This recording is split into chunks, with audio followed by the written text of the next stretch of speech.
보실 성경 말씀은 요한복음 14장 16절로 31절 보시겠습니다. 내가 아버지께 구하겠으니 그가 또 다른 보혜사를 너희에게 주사 영원토록 너희와 함께 있게 하리니. 21절 나의 계명을 지키는 자라야 나를 사랑하는 자니 나를 사랑하는 자는 내 아버지께 사랑을 받을 것이요 나도 그를 사랑하여 그에게 나를 나타내리라. 31절 오직 내가 아버지를 사랑하는 것과 아버지께서 명하신 대로 행하는 것을 세상이 알게 하려 함이로라. 일어나라 여기를 떠나자 하시니라. 아멘. 세상에 많은 종교가 있고 또 그 교주들은 다들 떠났습니다. 교주가 어떤 무엇을 깨달아서 백성들을 가르치고 그가 죽게 되면은 대부분 사분노열이 되거나 또 잘하면 충정스러운 그런 제자에게 자기 사상을 물려줍니다. 그리고 또 세월이 좀 흐르면은 변질이 될 수도 있는데요. 예수님께서 이제 십자가로 돌아가시기 전에 제자들에게 떠나실 것을 말씀하시면서 내가 너희에게 지금까지 가르치고 했는데 성령께서 오셔서 내가 너희에게 가르친 모든 것을 알게 하고 또 성령께서 너희를 도우실 것이라 하는 뜻에서 다른 보혜사를 보호자라는 뜻입니다. 다른 보혜사, 곧 내가 너희와 함께 하는 것 같은 그런 꼭 같은 능력을 가지신 성령님이 너희에게 올 것이다. 이렇게 이제 예수님이 말씀을 하셨어요. 다른 교주들은 전수를 할 때에 다른 신이 너희에게 올 것이다, 뭐 보호자가 올 것이다 이런 유언은 없거든요. 왜냐하면 없으니까 그들에게는. 그래서 다른 보혜사 우리가 많이 쓰고 또 말하고 하는데 성령님을 말씀하고 있는 거죠. 그래서 다른 보혜사라는 주제로 말씀을 나누고자 합니다. 먼저 보혜사 성령님에 대해서, 보혜사 성령님은 어떤 사도에게나 직접 또는 특정인에게만 머물거나 감동하시는 분이 아니라는 점을 명확하게 알아야 할 것입니다. 우리나라 기독교 역사에 성격인지 민족 정신이 그래서인지 모르지만은 생활이 사실 기독교 들어오기 직전으로 해서 참 가난하던 시절이 있었죠. 그리고 또 일제의 그런 압제 정치 속에서 고통을 또 많이 받았고 한데 우리 한국의 정신문화에 대해서 어떻게 평가를 하기 전에 우리가 흔히 잘 알고 있는 우리나라 사람들이 좀 흥이 많다고 하는 것. 그게 왜 그렇게 흥이 많은지에 대한 것은 심리 학자들이나 그들에게 맡기고요.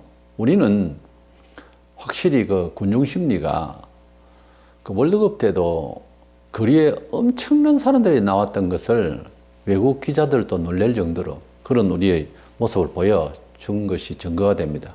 우리나라 사람들이 좀 감성적이에요. 생각보다. 과학적이고 이성적이지를 못하다는 점이 보통 우리나라 사람들이 가지고 있는 기질을 반성을 할 때 그렇게 말합니다. 물론 유명한 과학자도 있고 아주 뛰어난 학자도 있습니다만은 대부분의 민족 정신에 아직도 한국인에게 그런 성격이 있나 봐요. 그 증거로 기독교가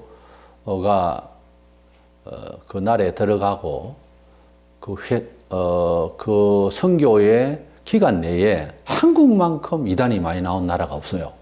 이렇게까지 많은 자기가 친히 재림한 예수라든가 하나님이라든가 하는 이런 기질을, 이 종교적인 이런 성격을 가진 나라가 역사에 사실 없어요. 우리나라에서 자기가 하나님이나 구세주라고 하는 사람이 40명 이상 지금 나왔다고 하는데 공식적으로 그렇지만은 비공식적으로는 여러 수십 명이 더 아마 자기가 신인 양 하는 사람이 많을 겁니다. 우리나라는 1920년대부터 시작해서 이 신비주의자들이 일어나서 이단이 아주 그 많은 사람들의 영을 미혹시켰는데요. 기독교에 대해서 제대로 파악을 할 수 있는 비교 종교학이 교육이 되어진 것도 아니고 또 그 당시에는 뭐 명인이 많았고 하는 이때에 내가 신을 받아왔다 그러면은 또 그것도 신 받았네 하면서 약간 재주를 부리면은 이게 점장이가 하는 짓인지 뭔지 가릴 것 없이 병이나 좀 낫는다든지 이상한 일이 벌어지면 그냥 사람들이 뭐 믿고 어제 하는 그런 정도였죠. 그때에 많은 그 신비주의자들이 나오게 됐는데, 근데 우리가 이제 70년대부터 많이 알려지게 되는 통일교 문선명 씨, 그리고 전북의 박태선 씨까지 이제 쭉 이어오는 이런 기독교 사회가 사회적으로도 여러 가지 문제가 발생을 하고 하는 것을 이제 다 알게 되었어요.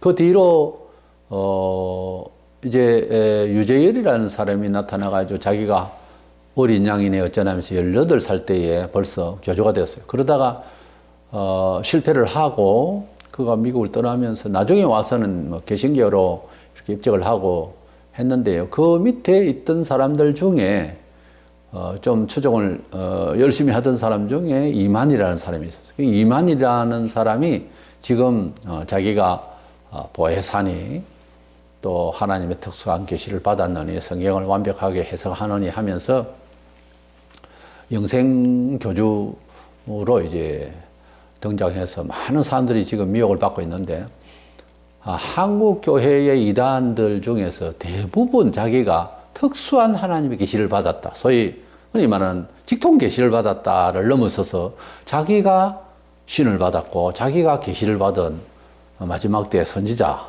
또는 자기가 성령을 받은 사람이고 자기가 예수 다음으로 말씀하신 그 다른 보혜사다, 이렇게 이제 말하는 사람들이 이제 대세예요 지금. 그 중에서 김풍일 씨라는 사람은 난 이제 보혜사가 아니다, 잘못된 거다 하고 반성을 하고 일반 기독교로 이제 전향을 했다고는 해요. 그가 발표를 했습니다. 그런데 이렇게 자기를 다른 보혜사니 특별한 신을 받았느니 하는 것은 교리적으로 보면은 성령론의 문제를 가지고 있어서 그래요. 성경적으로 성령님에 대해서 해석이 잘못되고, 그리고 평신도들도 공부를 안 하거나 또는 잘못 알고 성령님에 대해서 잘못 알고 있기 때문에 그런 이단들이 보혜사다 이렇게 이해를 하게 되는 그런 이해가 아니고 오해죠. 그렇게 되는 건데 성경에는 그렇게 안 되어 있습니다. 구약의 요엘서 2장 29절에 보면 그때 내가 또 내 영을 남종과 여종에게 부어줄 것이며 그랬는데, 사도행전 2장 38절 9절에 보면 사도들이 복음을 전하면서 38절에 죄 사함을 받으라 그리하면 성령의 선물을 받으리니 이 약속은 너희와 너희 자녀와 우리 하나님이 얼마든지 부르시는 자들에게 하신 것이라. 그렇기 때문에 예수님을 믿고 회개하는 자에게는 누구든지 얼마든지 회개하는 자에게 성령을 부어주신다고 했어요. 그래서 모든 남종과 여종, 보편적인 입장에서 하나님의 종들인데 모든 하나님의 백성들에게 이렇게 성령을 부어준다고 하는 말씀이 구약 예언대로 신약이 실질적으로 사도들이 복음을 전파할 때 그들에게 성령이 임재하여 예수를 믿게 되고 회개하게 되는 역사를 보았습니다. 보면 17절에 그는 진리의 영이라 세상은 능히 그를 받지 못하나니 이는 그를 보지도 못하고 알지도 못함이라. 세상에서 진리를 추구하고 도서관에서 백발을 휘날리기까지 책을 10,000권을 읽고 20,000권을 읽어도 성령은 받을 수가 없어요. 성령을 받는다고 하는 것과 신비를 체험하는 것은 다른 면이 있습니다. 다른 종교나 또 예수교에 들어온 사람 중에도 성령을 받았다기보다는 신비를 체험해서 그래서 하나님을 믿는다는 사람도 혹 있습니다. 근데 성령을 받았다는 것과 신비를 체험해서 하나님 운운하는 사람하고는 크게 차이가 있는데, 먼저는 이 본문 17절에 말씀한 것처럼 세상에서는 아무리 연구를 하고 아무리 노력을 해도 성령을 스스로 발견하거나 받거나 할 수가 없습니다. 그러니까 공부를 열심히 하면 성령이 임재한다든가, 또는 우리가 연구를 많이 하면 이것이 성령이다고 정의를 내린다든가 할 수가 있는 부분이 아니라는 거죠. 다시 말해서 하나님께서 성령을 부어주시지 아니하시면 그 누구라도 세상에서는 성령이 없다고 말해요. 성령의 역사가 없다 그 말이죠. 우리가 다른 종파에도 기적이 일어나고 하는 그 성령의 역사입니까? 아니라고는 하겠죠. 그렇기 때문에 교회라고 하는 사회 속에서도 멀쩡하게 자기가 뭐 일을 벌리고 또 뭔가를 보았고 체험했다면서 성령의 역사다라고 하는 말이 정답인지 아닌지는 좀 두고 볼 일인데 그 판단하는 방법은 있어요. 하나님 말씀 가운데서 잘 살펴보면은 성령의 역사가 아닌 마귀의 역사가 교회 안에도 있습니다. 얼마든지 있을 수 있어요. 사도직을 같이 가지고 있었던 가룟 유다를 베드로가 다른 사도들 알아보지를 못했어요. 그는 예수를 팔자였고 그는 마귀가 든 자였습니다. 그는 마귀의 조종을 받았고 그는 최소한 인간적으로 예수를 3년 동안 따라다녔어요. 그런 것을 우리는 종교인이라고 그러죠. 교회 안에도 얼마든지 종교 생활이 좀 유익한 것 같다 해서 계속 다니는 사람도 있을 수 있다는 거죠. 그래서 성령의 경험이라는 것은 인생의 경험 중에 최고의 경험입니다. 돈이 좀 있어서 여행을 하겠다. 그래서 그것이 간절해서 돈을 써서 한 달을, 두 달을 여행을 하는 것과 자기가 누군지, 자기 존재에 대해서 정말로 자기 존재가 뭐냐에 대해서 토굴에 들어가서 기도를 하다가 성령을 받았다. 그래서 그 기쁨과 자기 존재에 대해서 하나님에 대해서 놀라운 경험. 아예 막 안팎으로 사람 몸이 완전히 성령으로 옷을 입은 것처럼 그 경험하고 외국에 가서 두 달 동안 돈을 쓰면서 즐거운 여행을 하고 경험하고 두 개를 놓고 볼 때 두 개 다 가능한 이야기죠. 그런데 성령의 경험이 훨씬 천배만배 좋을 겁니다. 여행의 경험이라고 하는 것은 또 심심하면 또 나가야 됩니다. 그러나 성령의 경험은 이루 말로도 할 수 없는 일생을 책임지는 영감, 일생을 그 지식이 비판받지 않을, 변조되지 않을 그런 지각으로서 자기를 지킨다고 하는 것을 생각할 때 성령의 경험이 다른 세상의 즐거운 경험보다 훨씬 나으니 성령의 경험이 있다면 휴가를 내거나 무슨 일이 있을 때 간절히 성령의 경험을 원해야 될 것입니다. 이 세상은 아무리 연구를 해도 성령님의 감화가 자연스럽게 되거나 하지 않기 때문에 뭐 컨디션이 좋고 누구의 가르침이 있고 감화가 있고 눈물을 흘리고 할 지경이 돼도 뭐 우리가 드라마를 보고도 울고 한 소설 읽어도 뭐 감회가 깊고 그렇잖아요. 근데 그렇다고 그게 성령님의 역사는 아니라는 거죠. 성령님이 오시면은 뭐예요? 그는 진리의 영이기 때문에 진리가 실체로 누구죠? 예수님이잖아요. 내가 곧 길이요 진리라고. 예수님이 진리 본체세요. 말씀이 육신을 입고 오신 그 예수님을 믿습니까? 공부하면 일반적으로 세상에서 아니잖아요. 그래서 성령을 받지 않으면 진리를 모른다고 봐야 하는 것입니다. 성령을 받았으면 다른 말로는 진리, 예수를 알아야 되는 거예요. 그 깊이와 그 교리적인 종교 철학적 이런 것보다 예수님이 누군지에 대해서 인격에 대해서 확실히 알아야 되는 겁니다. 예수님을 성경의 진리를 어떤 것인지를 본질적으로 안다고 하는 것은 성령을 받았다는 말이에요. 그럼 예수님이 구주라고 하는 사실을 확실히 양심으로 고백하기에 즐겁고 확인이 되고 기쁨이 되고 이러면 그 사람 성령 받은 사람이에요. 눈물을 많이 흘리고 기도 소리를 기도원에서 기도를 많이 하고 금식을 했대. 그거 크게 중요하지 않아요. 성경에 보면 통곡하고 믿는 사람이 있는가 하면은 확인을 해서 기쁨으로 사케아 같은 경우는 눈물을 흘렸다 그런 건 없어요. 그러나 변화가 있어요.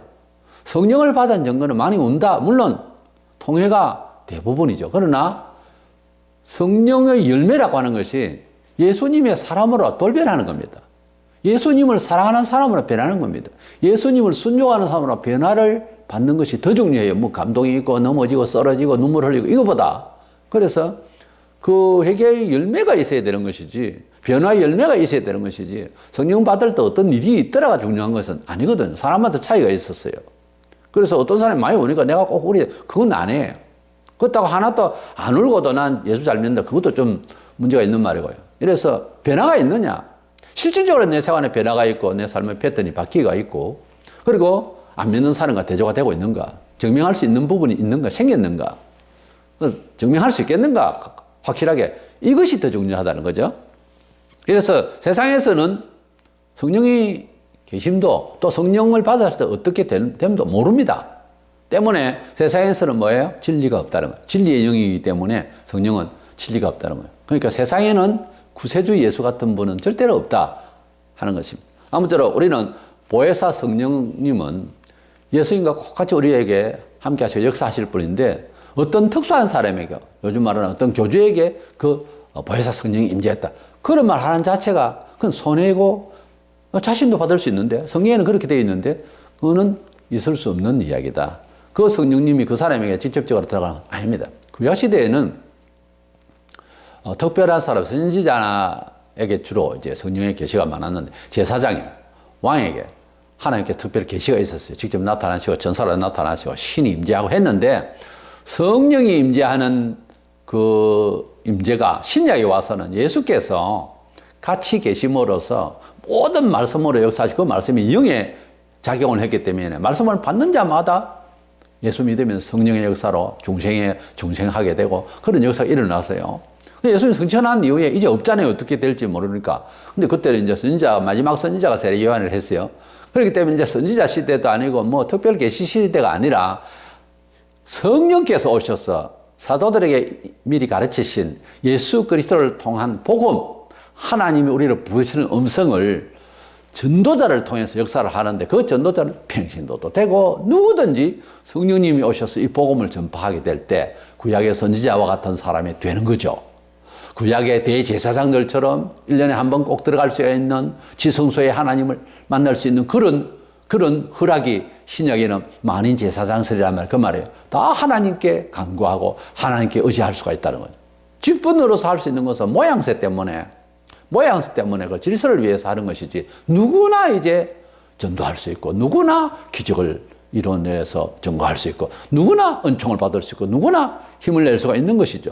그래서 신약에서의 축복은 모든 이에게, 구약의 특수한 사람에게 임재하시던 성령님의 임재가 모든 사람이 신의 감동을 받을 수 있다 하는 점에서 마음을 열고, 나도 하나님 앞에서 은총을 받고 감동을 받아야 되겠다, 이런 마음을 열고 하나님께 나아오는 것이 정상적이고, 어떤 특수한 사람이 자기만 그렇게 될 수 있다는 것은 거짓말입니다. 두 번째로, 우리 성령님께서 오신다면은 그 특징이 무엇인가는 바로 진리, 성경 진리 안으로 우리를 계속해서 간절하게 하시고 인도하신다고 하는 차원입니다. 본문에 여기 예수님께서 다른 보혜사를 여기 다른 하는 말은 크게는 두 가지로, 알로스라고 하는 단어가 있어요. 이 본문에 쓴 단어인데 이것은 똑같은 질적인 동류의 다른 하나를 말합니다. 그래서 다른 할 때 이 알로스를 썼고요. 질적으로 아예 다른 말을 할 때는 헤테로스라는 말을 씁니다. 가령 마태복음 11장 3절에 오실 그이가 당신이 오니까 우리가 다른 일을 기다리오리이까, 여기 다른, 예수님 당신과 같은 분이 아니고 혹 다른 식의 구세주를 기다리오리이까, 그러니까 예수님과 완전히 다른 사람이죠. 여기서 다른이라고 할 때는 헤테로스를 말합니다. 그래서 가령 전자제품을 사는데 똑같은 메이커의 똑같은 회사의 것을 이제 시리즈로 나간 번호는 있겠죠. 예, 똑같은 것 중에서 하나를 선택한, 또 하나 더 주세요. 그럴 때는 알로스를 씁니다. 그런데 전자제품인데 하나는 렌즈고 하나는 그 회사 거고 하지만은 또 하나는 TV다. 그러면 이 다른 것은 헤테로스를 말합니다. 다른 거 하나 더 주세요. 다른 작품을 하나 더 주세요. 다른 상품을 주세요. 이럴 때 다른이라는 말은 딴 단어가 있어요. 여기에 예수님께서 하신 다른이라는 말은 알로스로서 똑같은, 질적 똑같은 동류의 동일한 이제 보호자다. 그래서 예수님이 마치 옆에 계셔서 제자들에게 어려운 일이 있을 때마다 도와주시고 역사하시고 해결하시고, 뭐 배를 타고 가다가 풍랑을 만나면 조용히 하시고, 주님만 옆에 계시면 다 해결되잖아요. 그와 같이 이렇게 해결될 다른 보호자, 나와 같은 보호자가 내가 떠나고 난 뒤에 올 것이니 염려 말라는 거죠.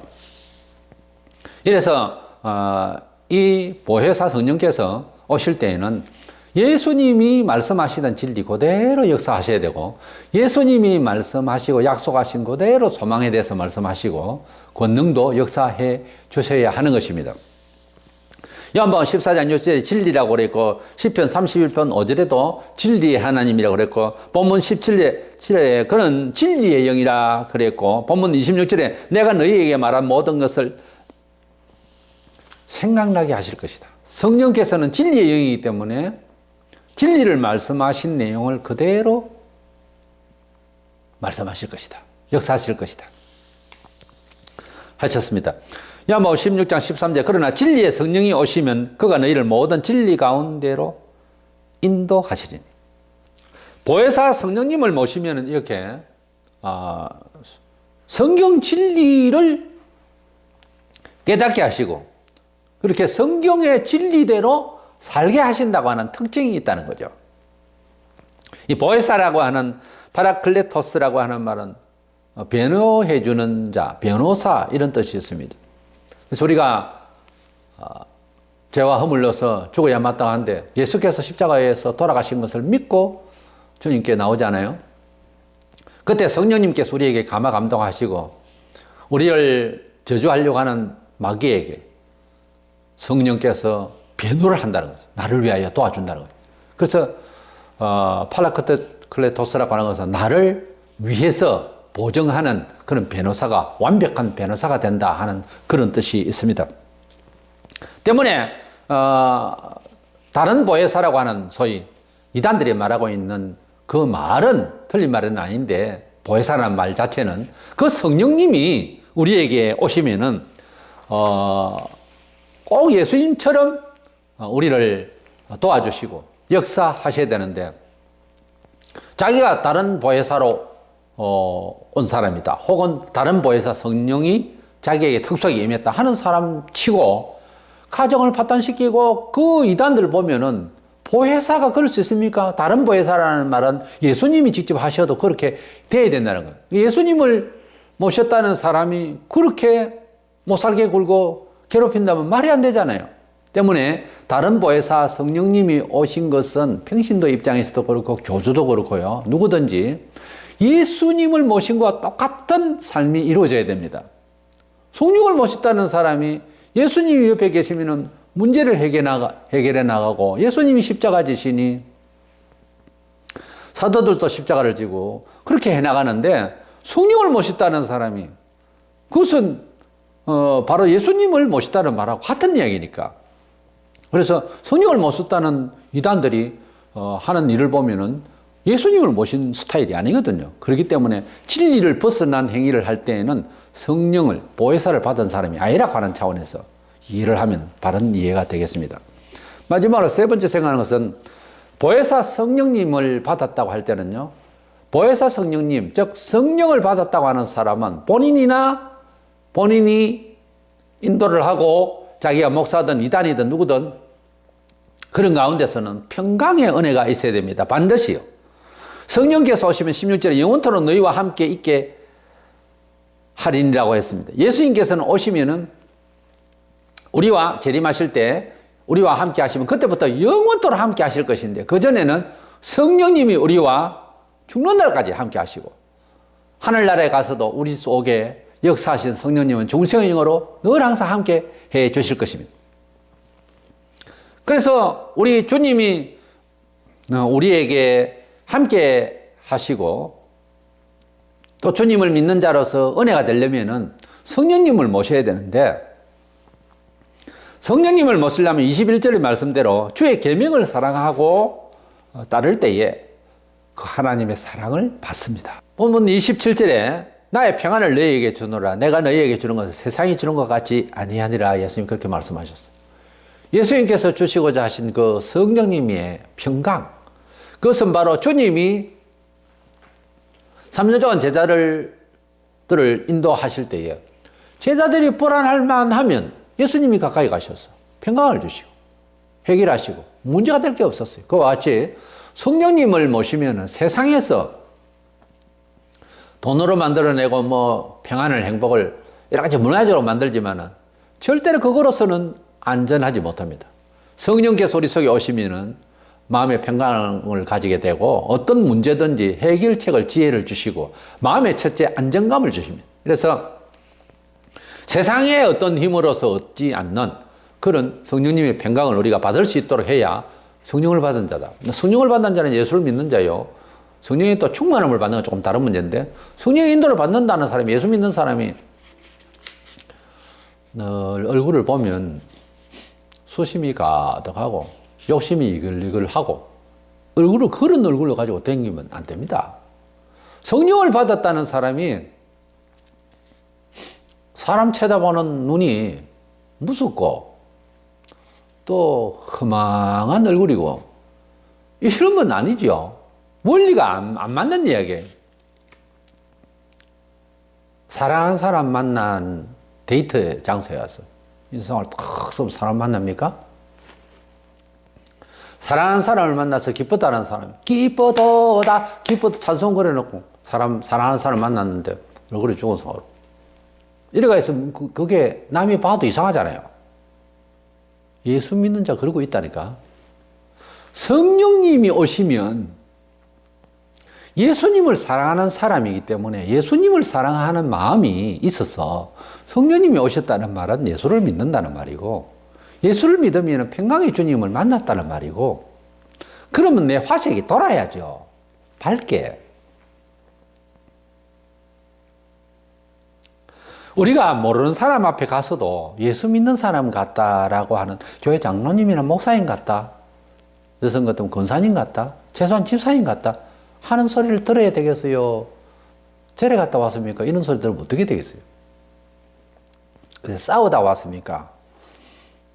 뭐 이런 소리 만약에 듣는다 하면은 사흘은 먹지 마세요. 한 사흘은 먹지 말고 먹을 자격이 없는 사람입니다. 회개해야 돼요. 그런 얼굴로 어떻게 살면 예수 믿는 사람을 하겠습니까? 사도들이 풍랑을 만났을 때 바람을 잔잔케 하신 예수님. 그런 것과 같이 범사의 주님은 참 바람 많은 이 세상에 주님을 모시고 성령을 모시면 평강으로서 이겨낼 수 있는 힘이 있어야 됩니다. 우리가 결론은 다른 보혜사라고 하는 다른 보호자, 똑같이 주님처럼 보호해 주실 보호자를 우리가 만났다면 평강을 해야 됩니다.